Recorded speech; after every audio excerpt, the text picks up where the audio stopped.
ভগবান আপনার আমার বাহিরের কোনো ক্রিয়া দেখেন না। সুধীজন, ভগবানের একমাত্র লক্ষ্য আপনার আমার মনের দিকে। এক কথায় আপনার মনের উদ্দেশ্যটা কি? সুধীজন, এমন কি আজ আপনারা আমাকে যে ব্যাসপীঠে বসিয়েছেন, ভগবান এটা দেখবেন না। অর্থাৎ ভগবান কোন ক্রিয়া দেখেন না, ভগবান দেখেন মানুষের মনের ভাব।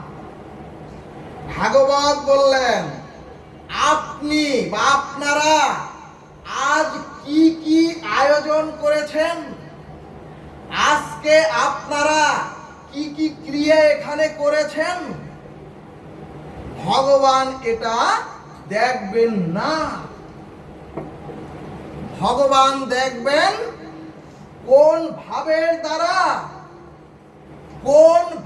দ্বারা আপনারা এই সকল ক্রিয়া করেছেন। সুধীজন, চৈতন্য ভাগবত দৃষ্টান্তে বললেন, ধরুন আপনার এখানে নির্মাণ শ্রমিকদের দ্বারা আপনাদের অর্থ দিয়ে একটি হরি মন্দির নির্মাণ তৈরি করেছেন বা করিতেছেন। সুধীজন, এখন যদি দুইজন সাধু এসে আপনার কাছে মিনতি করে বলে, আমরা দুজনে আপনার এই হরি মন্দিরে বিনা পারিশ্রমিকে কাজ করতে চাই, ভাগবত বললেন, দুই শ্রমিকের কাজ এক হলেও উদ্দেশ্য কিন্তু ভিন্ন ভিন্ন, উদ্দেশ্য কিন্তু এক নয়। অর্থাৎ সুধীজন, একজন অর্থের বিনিময়ে মন্দির নির্মাণ করিতেছেন, অন্যজন ভগবানের মন্দির নির্মাণ করার জন্য বিনা পারিশ্রমিকে সেবা ভাব নিয়ে ওই কর্ম তারা করিতেছেন। ভাগবত বললেন, মনের এই ভাব উদ্দেশ্য অনুযায়ী প্রতিটি জীবের মনের এই ভাব এবং উদ্দেশ্য অনুযায়ী জীবের মুক্তি এবং জীবের বন্ধন হয়। সুধীজন, ভাগবত এক কথায় উত্তরে বললেন, ভাব যার যেমন প্রাপ্তিও তার তেমন। এই কারণে মনের ভাবটা শুদ্ধ না হওয়া পর্যন্ত, এই কারণে হৃদয় চিত্তটা আপনার আমার শুদ্ধ বিশুদ্ধ না হওয়া পর্যন্ত মুক্তি বা কল্যাণ হওয়া সম্ভব নয়। জয় নিতাই গৌর হরি বল। এখন প্রশ্ন, মন শুদ্ধ হবে কি করে? এখানে ভাগবত দৃষ্টান্তে বললেন, ওগো আমাদের যে ব্যবহার, আমাদের যে পোশাক, এগুলো হলো সৌজন্যতা, এগুলি বাহিরের সুচিতা। ওগো, ভাগবত বললেন, তোমাদের যে বাহিরের ব্যবহার, বাহিরের পোশাক, এটা হলো স্রেফ সৌজন্যতা এবং বাহিরের সুচিতা। অর্থাৎ সুধীজন, আমরা বিধৌত বস্ত্র পরে, আমরা তিলক মালা নিয়ে, আসমনীয় জল হাতে নিয়ে অং বিষ্ণু অং বিষ্ণু অং বিষ্ণু বলে অপবিত্র পবিত্র বা সর্বাবস্থায় গত বিবা যৎস্বরে কুণ্ডরিকাক্ষ সবাজ্য অভ্যন্তর সূচি। ভাগবত বললেন এই মন্ত্র বললে তো ভিতর সূচি হবে না। হ্যাঁ শুধু যান, কিন্তু শাস্ত্র বললেন বাহ্য অভ্যন্তর সূচি, অর্থাৎ মানুষের বাহির এবং ভিতর দুটোই শুদ্ধ হতে হবে। তা না হলে তোমার জীবনে ধর্ম আসবে না। আর যদি বাহির এবং অন্তর শুদ্ধ না হয় তাহলে মানুষের জীবনে চির কল্যাণও আসবে না, আর ভগবত প্রেম ভক্তিও তোমার হৃদয়ে স্থান পাবে না। জয় নিতাই গৌর হরি বল। এখন প্রশ্ন, অন্তরের সুচিতাটা কেমন? ভাগবত দৃষ্টান্তে বললেন।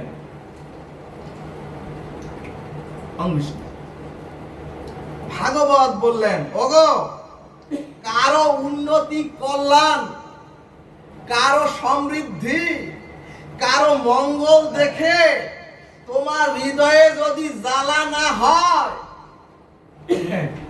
তাহলেই বুঝবে তোমার অন্তর শুদ্ধ হয়েছে। বলো না গো রাধে রাধে। আর যদি কারো কল্যাণ, আর যদি কারো মঙ্গল, আর যদি কারো উন্নতি দেখে তোমার হৃদয় আমার হৃদয়ে যদি জ্বলতে থাকে, ভাগবত বললেন ওই হৃদয় কোনোদিনও শুদ্ধ হবে না। ভক্তগণ, সমাজে কিছু মানুষ আছেন হরি কথা ভাগবতে না এসে এবং যারা স্নানাদি শুদ্ধতার ধার ধারেন না, তারা দেখবেন মুখে বলে, মুখে বুলি আউরিয়ে বলে মন শুদ্ধ হলেই হলো। কিন্তু ভাগবত বলে দিলেন ওগো, এত সহজ তো নয়। শাস্ত্র দেখালেন অর্জুনের রথের সারথি ভগবান শ্রীকৃষ্ণ। সেই অর্জুন ভগবানকে বলছেন চঞ্চলাহি মন কৃষ্ণ। কি বললেন? অর্জুন বললেন ও কৃষ্ণ। অর্জুন বললেন হে যাদব, আমার মন তো বায়ুর থেকেও আরো অনেক অনেক প্রবল। সুধীজন, গীতা ভাগবত দেখালেন অর্জুন মন নিয়ন্ত্রণ করতে পারছেন না, অথচ আপনি আমি মুখে বলে দিলেন মন ঠিক থাকলেই সব ঠিক। কিন্তু মন ঠিক থাকা তো এত সহজ কথা নয়। আমাদের বিজ্ঞান সিদ্ধান্ত দিলেন আমার হৃদয় জ্বালা না হয়, এবং আমাদের নিরন্তর ভগবানের কাছে গিয়ে বলতে হবে হে প্রভু, হে দীনবন্ধু, আমি সকলের মঙ্গল চাই। হে প্রভু, তুমি চরাচরের সকলের মঙ্গল করো। যদি এই কথাটা গোবিন্দের কাছে বলতে পারেন, দেখবেন আপনাদের হৃদয় শুদ্ধ হতে যাচ্ছে এবং শুদ্ধ হয়ে যাবে। সুধীজন, এরপরে ভাগবত বললেন ওগো, সাথে দয়া আর দানকে দ্রৌপদী রূপ দয়াকে সাথে রেখো। কিন্তু সুধীজন, আমরা এখন দয়া গৃহ থেকে সমাজ থেকে, সংসার থেকে দয়ায় ভুলতে বসেছি। নতুবা বৃদ্ধ পিতামাতাকে বাড়িতে বসে তো এত যন্ত্রণা পাওয়ার কথা নয়।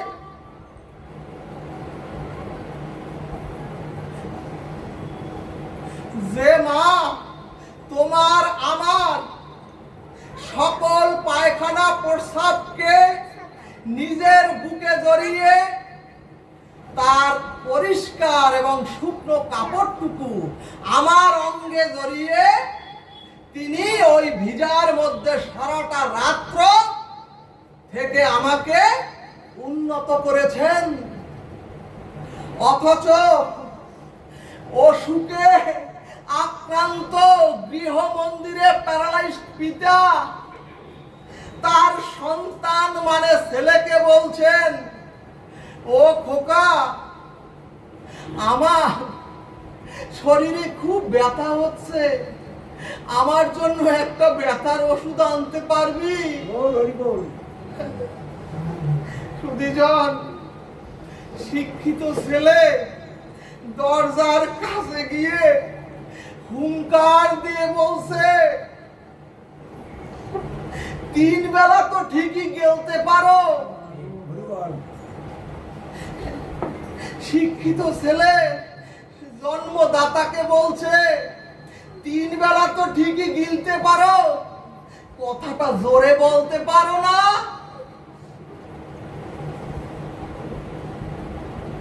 ও মাগো, খোকার মুখে এই ধিক্কার শুনে বৃদ্ধ পিতা তার হৃদয়ে মনে মনে বলছেন, ওরে, আমি এই ছেলেটাই যখন শিশু ছিল, ওরে, এই আমার খোকা যখন ছোট্ট শিশু ছিল, যখন এই ছোট্ট শিশু খোকা যখন আমাকে বলতো, আমাকে কোলে নিয়ে তুমি ঘুরতে চলো, পিতা বলছে, ওরে, তখন আমি এই খোকার প্রশ্ন যতবার প্রশ্ন করেছে। কি প্রশ্ন করেছে ওই খোকা? ও বাবা, এটা কি গাছ? ও বাবা, এটা কি পাখি? ও বাবা, এটা কি ফুল? পিতা বলছে, ওরে, আমি তো এই 10 বার উত্তর দিতে ওই খোকাকে একবারও দ্বিধা করিনি। পিতা বলছে, আমি তো আদর স্নেহ দিয়ে মিষ্টি করে ওই খোকাকে 10 বারই উত্তর দিয়েছি। পিতা বলছে, আমি তো একবারও বিরক্ত হইনি।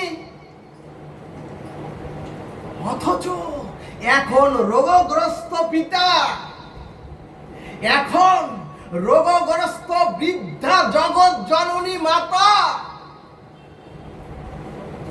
যখন ক্ষীণ কণ্ঠে একটু জল চায়, ক্ষীণ কণ্ঠে যখন একটু অন্ন চায়, ক্ষীণ কণ্ঠে যখন বস্ত্র চায়, ক্ষীণ কণ্ঠে যখন একটু ঔষধ এনে দিতে বলে, তাতে সেই খোকাই আজ পিতাকে তিরস্কার করে। ভাগবত বলছে, ওগো, এই দয়া যদি না থাকে, তোমরা সংসারে সমাজে শান্তি পাবে কি করে? আর যদি মনে থাকে শুধু আমার মঙ্গল হোক আর শত্রু শেষ হোক, আর যদি মনে থাকে আমার মঙ্গল হোক আর প্রতিবেশী বা অন্যরা সব গোল্লায় যাক, অন্যরা সব ধ্বংস হোক, ভাগবত বলছে এগুলো হলো দয়াহীন, অল্প বুদ্ধি সম্পন্ন বোকা। সুধীজন, ভাগবত বলছে, আমরা যদি ভগবানের কাছে পৃথিবীর সকলের মঙ্গল চাই, তাহলেই আমাদের হৃদয় চিত্ত শুদ্ধ হবে। সুধীজন, ভক্ত রুহিদাস জুতা সেলাই করতেন আর মনে মনে নিরন্তর ভগবানের নাম করতেন, এবং সাধুগুরু বৈষ্ণবদের জুতা সেলাই করে ভক্ত রুহিদাস কোনো অর্থ নিতেন না। অর্থাৎ ভক্ত রুহিদাস মনে করতেন ওটাই হলো আমার কৃপা। ভক্ত রুহিদাস মনে করতেন ওটাই হলো সাধুগুরু বৈষ্ণবের করুণা। আর দিনান্তে যতটুকু সঞ্চয় হতো অর্ধেক সঞ্চয় থেকে ভগবত সেবায় লাগাতেন, আর বাকি অর্ধেক যা থাকতো সেটা দিয়ে যত সামান্য রান্না করে ভগবান রাম প্রভুকে ভোগ লাগিয়ে নিজেও প্রসাদ পেতেন। ভক্তমাল চরিত গ্রন্থ দেখালেন ভক্ত রুহিদাস জুতা সেলাই করে সাধুগুরু বৈষ্ণবের সেবা করেন, আর সেই রুহিদাস নিরন্তর সর্বেষু কালেষু মামনুষ্যর যুদ্ধচ ভগবানের নাম করেন, এবং এত কষ্ট দুর্দশার মধ্যেও নিয়মিত ভক্ত সেবা বৈষ্ণব সেবা তার গৃহ মন্দিরে নিরন্তর দিতেন। সুধীজন, এমন ভক্তি দেখে স্বয়ং ভগবান রামচন্দ্র নিজে মানুষের রূপ ধরে সাধুর বেশ ধরে ভক্ত রুহিদাসের কাছে আসলেন জুতা সেলাই আর পলিশের জন্য, এবং জুতা সেলাই আর পলিশের পরে যখন ভগবান রূপ সাধু কিছু অর্থ দিলেন, তখন ভক্ত রুহিদাস বললেন, আপনি তো সাধুগুরু ভক্ত, কাজী আপনার চরণ ধুলি রূপ অর্থ দিলেই আমার সকল প্রাপ্তি হবে সরাসরি। জয় নিতাই গৌর হরি বল।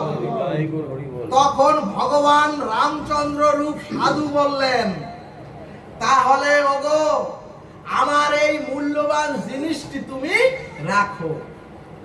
ভগবানের যদি নিরন্তর কেউ থাকে অনন্য চিন্তান্তমাং যে জনা পর্যুপাস হতে তেষাং ভক্তা যুক্তানাং যোগক্ষেমং বহাম্যহম, তার যোগ এবং ক্ষেম সব ভগবান নিজে মাথায় করে বহন করেন। যার জন্য ভগবান চিন্তা করলেন ভক্তের সর্ব অভাব যাতে দূর হয়, সেজন্য একটি পরশ পাথর দিলেন ভক্ত রুহিদাসকে। কিন্তু সুধীজন, ভক্ত রুহিদাস পরশ পাথরটি হাতে নিয়েই যখন জুতা সেলাইয়ের ওই লোহার দণ্ডের সাথে স্পর্শ করালেন, সাথে সাথে লোহার দণ্ডটি স্বর্ণে রূপান্তরিত হলো। জয় নিতাই গৌর হরি বল। তখন ভক্ত রুহিদাস বললেন, ও সাধু, এটা তো আমাকে পরশ পাথর দিলে। ভক্ত রুহিদাস বললেন, ও সাধু বৈষ্ণব, কোন পরশ পাথরের লোভ দেখিয়ে আমাকে গোবিন্দ ভজন থেকে কোন পরশ পাথর রূপ অমূল্য সম্পদের লোভ দেখিয়ে আমাকে রাধা রানীর ভজন থেকে কেউ দূরে সরাতে পারবে না। আর তুমি এসেছো আমার ভজন উপাসনা কেড়ে নিতে। ভগবানকে বলছেন ভক্ত রুহিদাস, ভক্তগণ, এই ভাবটুকু এবং ভাবের উদ্দেশ্যটাই ভগবান গ্রহণ করেন। শুধু দেখেন না, ভগবান গ্রহণ করেন। সুধীজন, এবং জগতের প্রকৃত ভক্তরা যারা একমাত্র ভগবান রাধা রানী অর্থাৎ রাধা মাধবের ভজনে প্রকৃত ভক্ত, তারা এ জগতের কোনো কিছুই চায় না। কারণ আমরা কিছু এ জগতে নিয়েও আসি নাই। এখন মনে হতে পারে সংসারে এত কিছু। ভাগবত বললেন আমরা স্ত্রী পুত্র কন্যা পিতা মাতা সম্বন্ধগুলো নিয়ে আসি নাই, এখানে এসে তৈরি করেছি। আবার মৃত্যুর সময় এর কোনো কিছুই সম্বন্ধগুলো আমার সাথে আপনাদের সাথে যাবেও না। সুধীজন, এই কারণেই মহাজন বললেন, ওগো জগৎকে চেয়েও না, ওগো জগতের কোনো কিছু চেয়েও না, জগদীশ্বরকে চাও। রাধে রাধে। তাহলে যদি একবার জগদীশ্বরকে চাইতে পারো, এ চরাচরেও সব পাবে আর পরকালেও সব পাবে। এই কারণে যে গৃহে নিত্য গীতা ভাগবত পাঠ হয়, এই কারণে যে গৃহে সাধু গুরু বৈষ্ণবের সেবা হয়, এই কারণে মনুষ্য প্রাপ্ত হয়ে যিনি নিরন্তর ভগবানের নাম স্মরণ মনন চিন্তন করেন, এই কারণে যিনি রাধা মাধবের চরণ দিনান্তে একবার বদনে না এই দর্শন করেন, সেই জীব সত্তার ভার স্বয়ং গোবিন্দ নিজে গ্রহণ করেন। আর যিনি এই চরাচরে এসে ভগবানকে ভোগ নিবেদন করে ভগবানের প্রসাদ গ্রহণ করেন, সেই ভক্তকে গোবিন্দ নিজে দুহাত বাড়িয়ে তার নিত্য ধামে পৌঁছে দেন। সুধীজন, ঠিক সেই রূপ ভগবান রুহিদাসকে পরশ পাথর দিলেও রুহিদাস সেই পরশ পাথর গুজে রাখলেন তার গৃহ মন্দিরে ভাঙ্গা চালের ভাজের মধ্যে। এদিকে ভগবান রামচন্দ্র 6 মাস পরে আবার ওই সাধু বেশ ধরে এসে দেখেন সেই শত ছিদ্র পুরে ঘর, এখনো যে রূপ ছিল সেই রূপ আছে।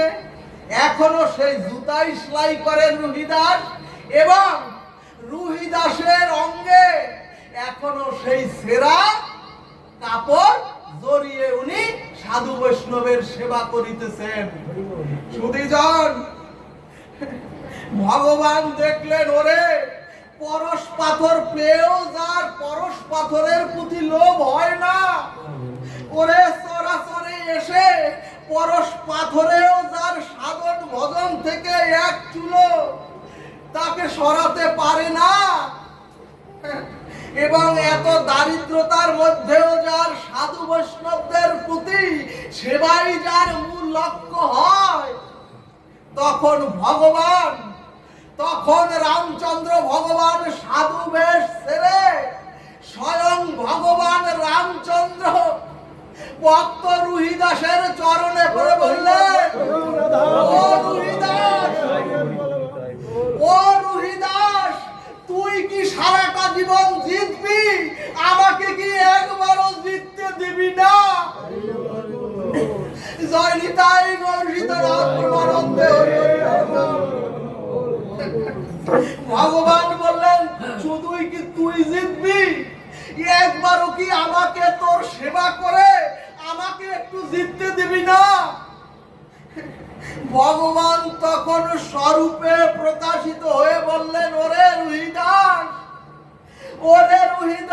দেখ তোর ভক্তির ব্যাকুলতায় দেখ, আমি দিব্য রথ নিয়ে এসেছি।